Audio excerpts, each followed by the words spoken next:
Hey guys, today in Kiwanna's kitchen, I'm going to show you all on how you can make all natural homemade dish soap bars using only 2 ingredients. So, let's go. Alright guys, here in my bowl here, I do have my water along with some citric acid, and what the citric acid is going to do, it's going to prevent soap scum from forming in your soap as you use it for your dishwater. And here I have my lye. Okay, so we're going to go ahead, I'm going to add the lye in here, and then we're going to let it cool. And yeah, so I'm just going to go ahead and do that. And I do have everything else already mixed out. Now you do want to wear a mask while you're doing this. I don't have my gloves on yet. I will be wearing gloves in just a second. But yeah, we're going to go ahead and get that in there, and then just start giving it a good mix. Alright guys, so what you're going to be looking for while you are mixing that up is for your water to go clear, okay? Once you add that lye in there, it's going to be very, very cloudy, but you want to mix it until it go clear, and that will let you know that the lye is completely mixed in with the water. Now you guys may be wondering what citric acid I used in my video, so I just thought I would share that with you right there. And again, you can find the full dish soap bar recipe down in the description box. So what you guys just saw me do was add the lye water in with the oils, and what that's going to do is going to help the oils to melt a lot easier, okay? So as you guys can see here, we are almost there. And once your oils are completely melted, you want to go ahead and just start using your stick immersion blender to blend everything up. So at this point, once you start to mix it up, what you're going to be looking for is a trace, okay? Your mixture is going to get very, very thick, and at that point you can go ahead and add in your fragrance oil or essential oils, whatever you want to add in there. You would go ahead and add it in at that point.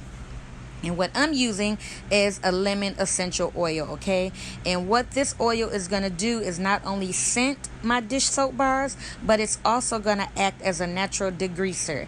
I don't know if you guys knew that, but any citrus fruit, anything with citrus in it is a natural degreaser. Orange, lime, grapefruit, all perfect for degreasers in your dish soap bars, which you guys will see at the end, okay?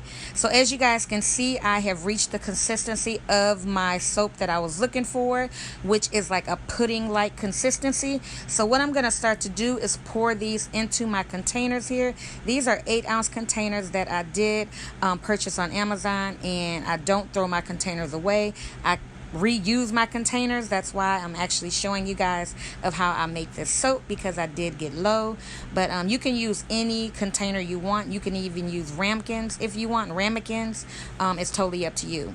But I know I've been MIA for about 2 weeks, guys, and that's because I got some work done. I really didn't feel like doing videos. I was out of it, but now we are back on a regular schedule. So here they are here. My dish soap bars need to cure. I'm going to let these sit for about 2 weeks.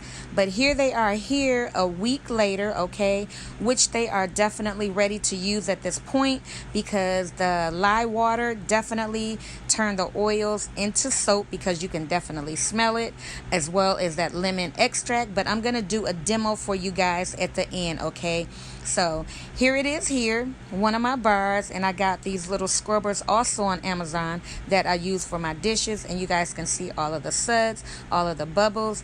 And what you want to do for these to work is put one underneath the water, and then just scrub it, and the suds will go into your dishwater, and it would foam up so beautifully as if you were using regular dish soap. So I hope you guys enjoyed this video. If you did, please give my video a thumbs up, and until next time, you guys take care.